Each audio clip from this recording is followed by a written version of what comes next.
नमस्कार. मी आरती गुप्ते. अभिवाचन आरतीचे ह्या माझ्या चॅनेलवर तुमचं सर्वांचं खूप खूप स्वागत. आज मी तुमच्या समोर अनुजा बर्वे यांनी लिहिलेली एक अतिशय गोड कथा सादर करत आहे. दत्त जयंतीच्या निमित्ताने त्यांनी लिहिलेली ही कथा आहे, ज्या वेळेला 3G प्रचलित होतं आणि ह्या महिन्यातच दत्त जयंती होऊन गेलेली आहे. त्यामुळे ही कथा सादर करावीशी मला वाटली. तर त्यापूर्वी एक छोटीशी सूचना की जर कथा आवडली, व्हिडिओ आवडला तर जरूर एक छोटासा लाईक कथेला द्या. म्हणजे प्रत्यक्ष भेटून किंवा व्हॉट्सॲपवर मेसेज करून मला पुष्कळ जण कळवतात की कथा आवडली, आणि पण प्रत्यक्ष कॉमेंटमध्ये किंवा यूट्यूबवरती लाईक देत नाहीत. तर प्लीज यूट्यूबवर लाईक द्या, यूट्यूबवरती कॉमेंट सेक्शनमध्ये कॉमेंट करा. मला खूप छान वाटेल, खूप उत्साह वाढेल. तसंच लेखिकेलाही खूप आनंद होईल जर तिची कथा तुम्हाला आवडलेली दिसली प्रत्यक्ष यूट्यूबवर लाईक मिळाले तर. त्याचप्रमाणे जर चॅनेलला नवीन असलात किंवा काही कारणाने सबस्क्राईब करायचं राहिलं असेल तर जरूर सबस्क्राईब करा, मला त्याची खूप गरज आहे. तर ऐकूया आपण. कथेचं शीर्षक आहे 3G की दत्तगुरू, आणि लेखिका आहे अनुजा बर्वे. श्री गुरुदेव दत्त. अवधूत चिंतन श्री गुरुदेव दत्त. भाजी निवडताना एकीकडे माझा जप चालू होता.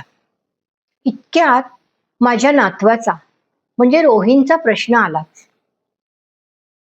एव्हरी टाइम हे काय गो म्हणत असतेस तू आजी? अरे, मी ना, ही म्हणजे माझ्या जपाची टॅगलाईन आहे रे, मी म्हटलं. आता त्याला कळेल अशा भाषेत बोलायला पाहिजे ना. पण हे म्हणत असलीस ना की तुझं माझ्याकडे लक्षच नसतं. पुरंगटलेल्या रोहिणची तक्रार. रोहिणचा रुसवा दूर करण्यासाठी पटकन संवाद साधला पाहिजे, आणि त्यासाठी म्हणून मी त्याच्या स्टाईलच्या मराठीचा आधार घेत म्हटलं, बच्चमजी, जेव्हा व्हिडिओ गेम मोबाईलमध्ये तुम्ही रमलात ना की आपणही माझ्या प्रश्नाला आन्सर देत नाही. अगदी तशीच मी पण 3G मध्ये रमून जाते. आजी, हे म्हणायला यू ऑल्सो नीड 3G? रोहिणच्या चेहऱ्यावरचं आश्चर्य हे बघून मला बाकी अगदी हसू आवरलं नाही. त्याला समजवायला मी म्हटलं, अरे, दत्तात्रय म्हणजे ब्रह्मा, विष्णू आणि महेश टुगेदर, म्हणजे 3Gच नाही का? 3 गॉड्स. अर्थात माझ्या आणि हल्ली सगळ्यांची नीड असलेल्या 3G मध्ये एक मेजर फरक आहे बरं का. फरक म्हणजे डिफरन्स, राईट? तो कोणता? रोहिणने खात्री करण्यासाठी विचारलं. मग मी त्याला म्हटलं, सांगते. सगळे ज्याचे फॅन झालेत ना, ते 3G मिळतंय की नाही, नसेल तर कोणत्या डायरेक्शनला मिळेल, हे सर्व चेक करावं लागतं की नाही. पण मी नुसतं दिगंबरा दिगंबरा श्रीपाद वल्लभ दिगंबरा असं म्हटलं तरी इनफ आहे का? असं का? आणि दिगंबरा म्हणजे? रोहिणच्या अनेक शंका धडाधड बाहेर आल्या. मग मी त्याला म्हटलं, अरे, दिगंबराचा अर्थ सर्व दिशांना व्यापून राहिलेला, म्हणजे स्प्रेड होऊन राहिलेला. दिगंबरा हे दत्ताचं अजून एक नाव आहे. या अशा संवादानंतर 3G ची गोष्ट सांगण्याची रोहिण मागणी करणारच, त्याची मला अगदी खात्री होती. आणि तसंच झालं. सो श्री दत्त म्हणजे 3 in 1 देव आहे. कसं काय? सांग ना आजी. गेम मध्ये पॉज घेऊन माझ्याजवळ येऊन रोहिणनी विचारलं. आता अशा सुवर्ण संधीचा लाभ देऊन सोडून देणं हे मला शक्यच नव्हतं. मग मी लगेचच गोष्टीला सुरुवात केली. दत्तात्रय या नावातच त्यांच्या वडिलांचं नाव आलेलं आहे. पिता अत्री ऋषी आणि माता अनुसूया यांचा पुत्र मीन्स सन म्हणजेच श्री दत्तात्रय. फार पूर्वीची गोष्ट. अत्री ऋषींनी पुत्रप्राप्तीसाठी ब्रह्मा, विष्णू, महेश ह्या देवांची कठोर आराधना केली. कठोर आराधना म्हणजे मला मध्येच अडवत रोहिणचा प्रश्न आलाच. म्हणजे हार्ड वर्शिप, ज्याला मराठी शब्द अर्थासहित समजावणं हे माझं आवडतं काम. मातृभाषेची हसत खेळत ओळख करून द्यायला गोष्ट हे एक उत्तम साधन आहे असं मला वाटतं. म्हणजे गेम मध्ये वरची लेवल क्रॉस करायला मला जसं कंटिन्युअस हार्ड ट्राय करायला लागतं ना, त्याच्या विश्वातल्या गोष्टींची अर्थ रिलेट करण्याच्या रोहिणच्या प्रयत्नाची गंमत वाटत मी पुढे सांगायला सुरुवात केली. अत्री ऋषींच्या आराधनेमुळे ब्रह्मा, विष्णू आणि महेश हे तिन्ही देव प्रसन्न झाले. अत्री ऋषी अनुसूयेला त्रिदेव पुत्र प्राप्ती झाली, म्हणजेच श्री दत्तात्रयांचा जन्म झाला.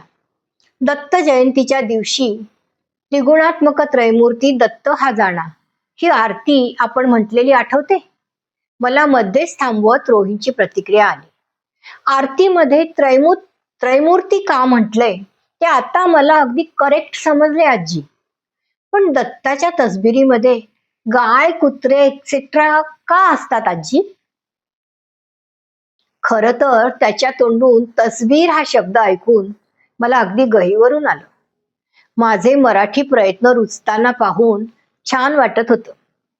पण आधीच चमकदार असलेल्या रोहिणच्या डोळ्यातली उत्सुकता अधिक न ताणता मी त्याला म्हटलं, पृथ्वी म्हणजे मदर अर्थ ही कशी एखाद्या आईप्रमाणे सगळ्यांच्या डिमांड्स फुलफिल करते. तसबिरीतली गाय हे पृथ्वीचं प्रतीक आहे. प्रतीक म्हणजे सिम्बॉल. आता पहा, ते 3G सिम्बॉल दिसत असलं की सगळे कसे खुश असतात. त्यामुळेच तर सगळ्यांच्या वेगवेगळ्या मागण्या पूर्ण होतात ना. 4 कुत्रे हे आपल्या वेदांचं प्रतीक आहे. ऋग्वेद, यजुर्वेद, सामवेद आणि अथर्ववेद. वेद म्हणजे काय ग आजी? रोहिणनं अधीरपणे विचारलं. सांगते. अरे खरं तर वेद म्हणजे काय हे सोपं करून सांगणं हे खरोखरच अवघड काम होतं. तरीही मी म्हटलं, हे बघ, काही माहिती हवी असेल, काही क्वेरी हवी असेल, काही अडलं असेल तर हल्ली सर्वजण विकिपीडिया रिफर करतात की नाही, राईट? वेद म्हणजे आपल्या अँसेस्टरनी जपलेलं ज्ञानाचं भांडार आहे. त्याला चटकन समजेल अशा प्रकारे समजावण्याचा मी आपला एक प्रयत्न केला. व्हेरी इंटरेस्टिंग आजी. हे अजून सांग न ग. आता रोहिणला राहावे ना. शंख चक्र हे विष्णूचं, तर त्रिशूल डमरू हे शिवाचं प्रतीक आहे. मला आठवते, तू एकदा मोबाईल मधले डमरू आणि चक्रचे सिम्बॉल दाखवले होतेस, हो की नाही? अगदी बरोबर आजी. ब्लूटूथ साठी डमरू आणि जनरल सेटिंग्सला चक्र अशा साईन्स असतात. आजी, हे थोडस ब्रॉड पण व्हॉट्सअपच्या साईन सारखं दिसतंय, ते काय आहे ग? अरे त्याला न कमंडलू म्हणतात. कमंडलू आणि जपमाला हे श्री ब्रह्माचं प्रतीक आहे. हो, व्हॉट्सअपच्या सिम्बॉलशी त्यांनी शोधलेल्या साधर्म्याचं मला मनामध्ये खूप कौतुकच वाटत होतं. माझ्या गोष्टीचे तपशील त्याला आवडले असं लक्षात येत असतानाच लगेच त्याचा पुढचा प्रश्न आलाच मला. पण मग आजी, श्री दत्तांचा जप करताना तू अवधूत चिंतन असं का म्हणतेस ग? अवधूत म्हणजे?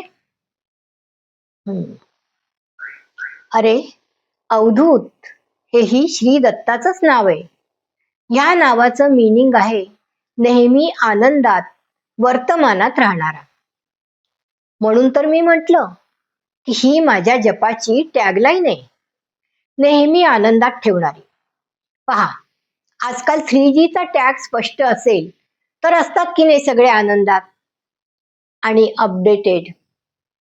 काय रोहिणला मनापासून हसू आलं आणि अर्थातच मलाही. खूपशा मराठी शब्दांची अर्थासहित रोहिणला ओळख करून दिली. एक पौराणिक कथा त्याला आवडेल अशा पद्धतीनं सांगता आली. ह्याचा मलाही खूप आनंद वाटला.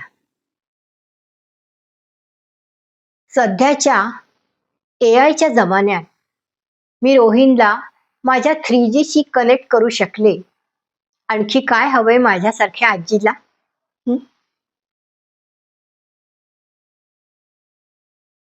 धन्यवाद. कथा लेखिका आहेत अनुजा बर्वे आणि सादरकर्ती आरती गुप्ते.